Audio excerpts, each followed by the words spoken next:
Greta Mollhouse, 7 de diciembre de 1946. Los esfuerzos contra ciertos yoes. Toda persona llega a un punto en el trabajo donde los esfuerzos contra ciertos yoes peculiares deseosos de mantener su poder son necesarios. Esos yoes son hostiles al trabajo, solo que ocultan, a menudo, su juego muy inteligentemente. En relación con todo esto, es preciso retornar a los principios.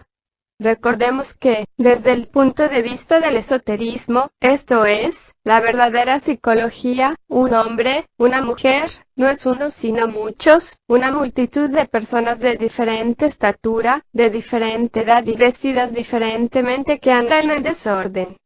En esta multitud, hay personas de toda clase, agradables, desagradables, educadas, carentes de educación, enfermas y sanas, corteses y groseras. Una o varias de esas personas suelen interesarse por las ideas del trabajo. El resto pueden oír lo que se les dice o llamarlas necias. A todas esas voces se las oye hablando al unísono si uno se observa. Ahora bien, decirles yo, es identificarse con ellos, y esto significa que, nada puede cambiar en nosotros. Estamos entonces pegados a nosotros mismos y no podemos movernos de donde estamos. Este es un principio general y conviene repetírnoslo a menudo y rever su significado. Es llamada la doctrina de los yoes. Es fundamental. Está directamente conectada con la enseñanza que se refiere al ser mecánico del hombre, a saber, que su ser se caracteriza por la pluralidad y está desprovista de unidad. Debe ser entendida personalmente por la observación de sí, por la primera línea de trabajo, del trabajo sobre sí. Ahora bien, las gentes pueden tratar sinceramente de trabajar sobre sí, pero hacerlo sin observación alguna de sus yoes. Tomen la masa entera de sí como una unidad, como un yo. Es imposible trabajar sobre sí tomando la masa entera de uno mismo como unidad, como yo. Es preciso tenerlo siempre presente. ¿No se ha visto alguna vez andando junto a una multitud de yoes, algunos buenos, otros malos, algunos vestidos de harapos, otros con ropa lujosa, algunos bien intencionados, otros maldicientes, algunos valientes, otros llenos de compasión por sí mismos, algunos inteligentes, otros estúpidos, algunos algo desarrollados, otros subdesarrollados, algunos infantiles y así sucesivamente? Esa columna en marcha, que anda sin rumbo, ora dirigida por unos, ora dirigida por otros, esa multitud heterogénea, es la que ha tomado a su cargo la dirección de nuestra vida. Esa es una frase que nos ha empleado recientemente en el trabajo. Me la recordó una carta que recibí de una persona que estuvo en el trabajo hace varios años. Escribió: en el trabajo había muchas cosas que no comprendía, pero un pequeño fragmento, una frase que usted solía emplear tocó algo en mí y desde ese momento me persigue. Es el comprender, parcialmente, el significado de lo que usted quería decir, cuando me habló de los yoes que están en pugna dentro de uno mismo, y que dirigen nuestra vida. Dijo que ya comprendía, al rememorar, que nunca había llevado su propia vida, sino que se había visto impulsado a llevar la vida que esos yoes deseaban. Ahora bien, esos yoes son los que llevan nuestra vida, arreglan las cosas para nosotros, nos impulsan a hacer esto o aquello, y pensar y decir lo que les place, y tener antipatías y simpatías según lo que nos dictan, y lo desdichado es que los tomamos a todos ellos como si fueran yo, y creemos que es yo mismo quien tiene simpatías y antipatías. Darse cuenta, llegar a darse cuenta de que ya no se necesita dejarse llevar por un yo, o creer en él un instante, es un verdadero alivio. Es el comienzo de la liberación interior. Es un movimiento definido, por más pequeño que sea, en dirección hacia el yo real. A menudo, nuestra vida es dirigida por algunos yoes que se deleitan en hacernos desdichados. Son muy hábiles en el fingimiento. Por ejemplo, suelen decir muy suave y tristemente, o más bien nos inducen a decir cosas de este tenor: si hubiera conocido el trabajo antes, todo habría sido diferente. Inducen un pensamiento y uno cree, simplemente, que lo ha pensado y así que es verdad. Los yoes inducen los pensamientos en nosotros y los tomamos como si fueran nuestros. Los yoes negativos, esto es, los yoes que solo respiran a sus anchas cuando somos negativos, son muy hábiles a este respecto. Cuando el estado de ánimo es razonable, pueden inducir un pensamiento que nos hace negativos. Luego se alimentan de ese estado negativo. Todo es sencillo y claro una vez que se comprende en la práctica los yoes, y se ha perdido la ilusión de ser realmente una persona. Proseguiré ahora la última disertación relacionada con el esfuerzo, extendiéndome sobre la simpatía y la antipatía mecánicas. Se habló, ante todo, sobre la necesidad de hacer un esfuerzo para detener internamente la antipatía mecánica y asimismo se dijo que este no es difícil, una vez que se advierte su manera de obrar, mediante la observación. Se le dice detente.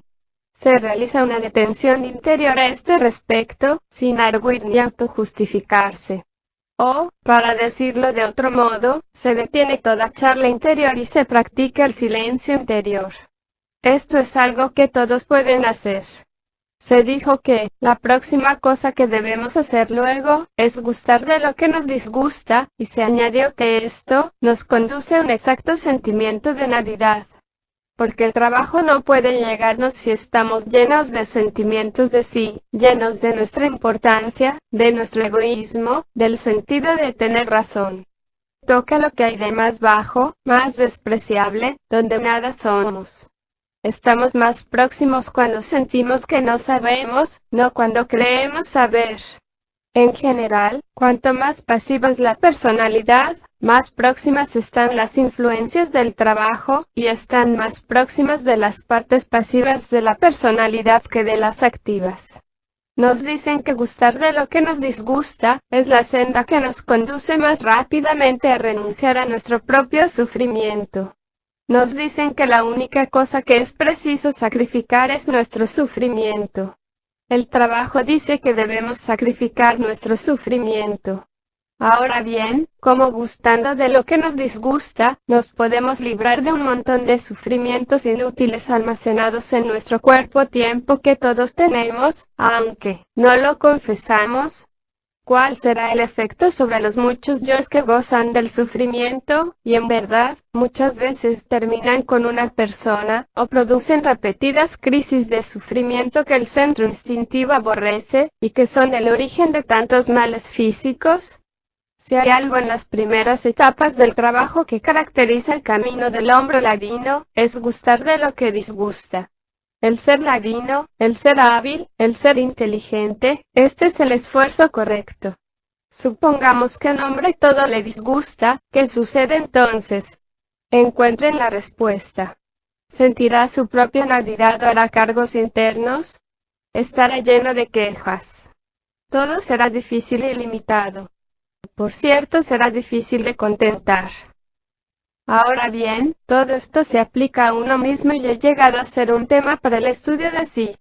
Por ejemplo, una persona a quien se tiene antipatía, tendría que ser una materia de genuino interés, y aquí se tiene por delante una verdadera tarea, observar conscientemente y no identificarse y hallar las mismas cualidades en uno mismo, de hecho, todo cuanto enseña el trabajo. Encontrarse con una persona que le tiene a uno evidente antipatía, constituye otra tarea para el trabajo personal. Si le es posible, reparen lo que encuentra antipático en usted. Recuerde que hemos de agradecer a quienes permiten que, para nosotros, sea una necesidad el trabajar sobre sí. Trabajar no significa comportarse mecánicamente, como nos gusta, sino comportarse más conscientemente. Si vamos a permitir que aquellos yoes que hasta ahora han dirigido nuestra vida, se ocupen del trabajo, nos hallaremos, por cierto, en un estado de plena confusión.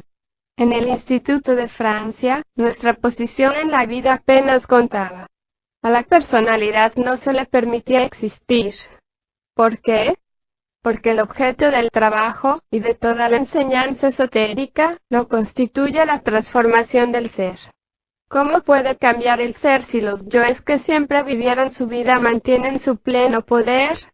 No, transformar el ser significa transformarse a sí mismo, y la transformación de sí significa que otros yoes, los yoes que desean trabajar, y lo comprenden, y forman, eventualmente, el mayordomo delegado, se presenten y se hagan cargo de todo.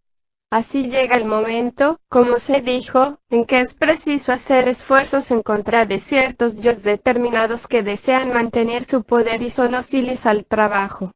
Muchos de sus yoes pertenecen a las nociones de vida que sustentamos sobre nosotros mismos, esto es, a la falsa personalidad. Otros pertenecen al centro formatorio, y algunos otros, a alguna otra cosa, por ejemplo, a odios pasados. El trabajo goza de la suficiente fuerza para vencerlos una vez que ha penetrado realmente en nuestra mente, y suscitado nuevos pensamientos. Primero, nuestra actitud interior hacia el trabajo debe ser correcta, luego, todo seguirá a un orden correcto.